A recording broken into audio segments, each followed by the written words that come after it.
자, 이번 시간에는 맵 에디터에서 바닥과 벽을 설정하는 방법, 레이어의 개념과 배경화면, 앞화면을 설정하는 방법 등 다양하게 익혀보도록 하겠습니다. 자, 먼저 맵 에디터에 대해서 간략하게 이해를 하고 시작을 해볼까요? 맵 에디터는 스페이스의 좌측 사이드바에서 이렇게 맵 에디터 버튼을 눌러서 입장을 합니다. 자, 상단 툴바를 보시면 이렇게 필요한 기능들이 쭉 나열이 되어 있는데요. 여기에 각각 숫자와 영문이 적혀 있어요. 숫자 1, 2, 3, 4, 5, 그 다음에 Q, W, E, R 등 이렇게 영문이 적혀 있는데요. 단축키를 의미합니다. 그래서 내가 선택하고 싶은 것들을 이렇게 숫자나 영문을 눌러주시면 빠르게 선택을 할 수가 있습니다. 바닥, 벽, 오브젝트, 상단 오브젝트, 타일 효과는 클릭을 하시게 되면 오른쪽 툴바에서 세부 내용을 설정을 하실 수가 있고요. 도장, 지우개, 화살표, 스포이드, 되돌리기, 다시 하기, 맵 크기 조정 이런 것들은 상단 툴바에서 바로 사용할 수 있는 기능입니다. 자, 이 각각의 사용법들은 제가 뒤에서 좀 더 상세하게 다루도록 할게요. 맵을 만드는 방법은 여러 가지가 있는데요. 자, 먼저 바닥을 활용해서 만드는 방법을 보도록 할게요. 새 맵 추가하기 해서 우리는 빈 맵을 하나 만들어 보도록 하겠습니다. 이게 바닥, 벽, 타일이라고 적어 볼게요. 자, 그러면 이렇게 검정색으로 비어있는 공간 하나가 생성이 됐는데요. 맵 크기 조정부터 한번 보고 갈까요? 자, 지금은 32칸에 32칸으로 설정이 되어 있어요. 자, 그런데 나는 이게 좀 크다, 작다 하는 경우에는 얼마든지 조절을 할 수가 있습니다. 자, 제가 마우스를 이렇게 움직여 봤을 때 이 오른쪽 상단 숫자를 보시고 이 맵을 사이즈를 조절을 해주시면 됩니다. 자, 이 정도로 저는 한번 맞춰볼 거예요. 지금은 30에 22네요. 너비는 30칸에 높이는 22칸으로 이렇게 맵 사이즈를 조정해 보도록 할게요. 조정이 됐으면 이제 바닥을 한번 설정을 해 보도록 할 거예요. 클릭을 하시고요. 칠해 주도록 하겠습니다. 하나하나 칠하려니까 시간이 너무 오래 걸리죠? 자, 도장 크기를 2배로 키워보고요. 4배로도 한번 키워보겠습니다. 그러면 이렇게 한 번에 많이 설정을 하실 수도 있어요. 자, 제가 지금 아무리 칠해도 밖으로 나가지 않는 것은 맵 크기를 이 사이즈로 픽스를 해놨기 때문에 그렇습니다. 벽도 한번 해볼게요. 벽은 여기서 이렇게 선택을 해주시면 되는데요. 자, 제가 이렇게 눌러보도록 할게요. 자, 벽 타일의 특징은 뭐냐면 벽 타일에는 지나갈 수 없는 통과 불가의 기능이 이미 설정이 되어 있습니다. 그래서 캐릭터가 이 벽 타일을 뚫고 지나갈 수가 없는데요. 어떻게 되는지 한번 볼게요. 자, 저장하고요. 플레이 버튼 눌러보도록 하겠습니다. 자, 움직여볼까요?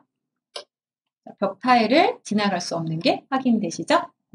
그래서 내가 설정하고 싶은 공간이 있다, 혹은 막아두고 싶은 곳이 있다 그러면 이 벽 타일을 활용해서 막아주시면 되겠습니다. 다시 에디터로 돌아가 볼게요. 이번에는 바닥면에서 배경화면과 앞화면 설정하기를 같이 한번 보도록 할 거예요.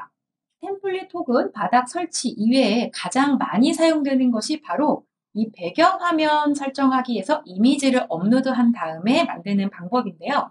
자, 배경화면 설정하기의 앞화면을 레이어처럼 겹쳐서 업로드를 하게 되면 캐릭터가 화면 위에 있을 수도 있고 아래에 있을 수도 있고 좀 더 입체적으로 보일 수가 있습니다. 자, 우리 이거 설정하기 전에 레이어의 개념을 먼저 한번 알아보도록 할게요. 레이어는 기본적으로 하얀 도화지 그 위에 레이어들이 이렇게 층층이 겹쳐져 있다라고 보여주시면 됩니다. 레이어를 볼 때는 다 쌓여진 한 장의 이미지로 보여지게 되지만 사실은 여러 가지 이미지들이 겹쳐 있는 겁니다.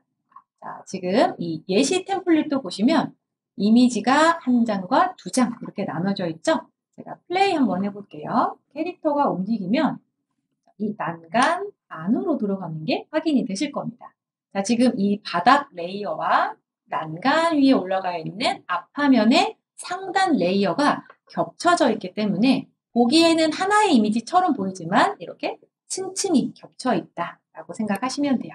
잽에서 만들 때도 이 레이어 개념을 이해하시고 앞화면과 배경화면을 활용하시면 보다 입체적인 맵을 만들 수가 있는데요. 이렇게 입체적으로 좀 만들기 위해서는 배경화면용의 이미지와 앞화면용의 이미지를 각각 준비를 하셔서 업로드를 해주셔야만 레이어가 겹쳐지게 됩니다. 자, 배경화면 맵 사이즈 같은 경우는 권장 사이즈가 4096픽셀에 4096픽셀 이하를 권장을 합니다. 토탈 한 128 타일 정도가 되고요. 그다음에 용량은 2에서 4MB 이하의 사이즈를 권장을 합니다. 한번 우리 맵을 한번 추가를 해볼게요. 빈맵에서요. 배경화면, 앞화면 만들기 해볼게요. 배경화면 설정하기 눌러보도록 하겠습니다. 배경화면은 앞서서 말씀드린 것처럼 캐릭터보다 아래에 위치하는 바닥면을 뜻하게 됩니다. 이렇게 바닥이 들어오게 됐어요. 자, 이번에는 앞화면을 넣어볼게요. 앞화면은 캐릭터보다 위에 위치하는 레이어를 뜻하게 됩니다. 자, 보기에는 언뜻 한 장의 이미지처럼 보이시죠? 자, 저장을 하고요. 플레이를 해보도록 하겠습니다. 이미지만 봤을 때는 한 장의 이미지처럼 보이지만 어떻게 보이는지 한번 볼게요. 이렇게 캐릭터가 앞화면에 뒤로 가는 것이 확인이 되시는 겁니다. 이미지만 봤을 때와 잽에 얹어서 아바타를 이렇게 움직이면서 볼 때는 느낌이 많이 다를 수가 있어요. 그래서 업로드를 이렇게 하신 다음에 수정해 가면서 이미지를 완성해 가는 편이 훨씬 더 좋습니다. 에디터로 돌아와 볼게요. 기존에 제가 템플릿을 하나 복제를 해보도록 하겠습니다. 맵을 하나 복사를 했어요. 기존 템플릿에서 이런 경우가 굉장히 많아요. 배경화면을 지우고 나서 다른 오브젝트가 안 지워져 하시는 경우가 굉장히 많아요. 그럴 때는 바로 이 앞화면에 들어간 이미지들 때문에 그렇습니다. 언뜻 보기에는 오브젝트처럼 보이지만 사실은 이거는 오브젝트가 아니고요. 앞화면으로 설정된 이미지들이다라고 생각하시면 되겠습니다.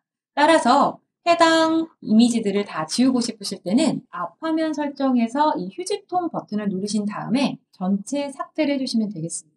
잽의 템플릿을 보시면 굉장히 많은 맵들이 이런 식으로 앞화면과 배경화면으로 나뉘어져서 구분되어 있는 것을 확인하실 수 있을 겁니다. 이번 시간에는 바닥과 벽 타일에 대해 알아보고 레이어의 개념에 대해서도 함께 알아보았죠. 또한 그 개념을 바탕으로 배경화면과 앞화면을 설정하는 방법도 함께 익혀보았습니다. 자, 다음 시간에는 오브젝트의 다양한 설정 방법들을 시작해 보도록 하겠습니다.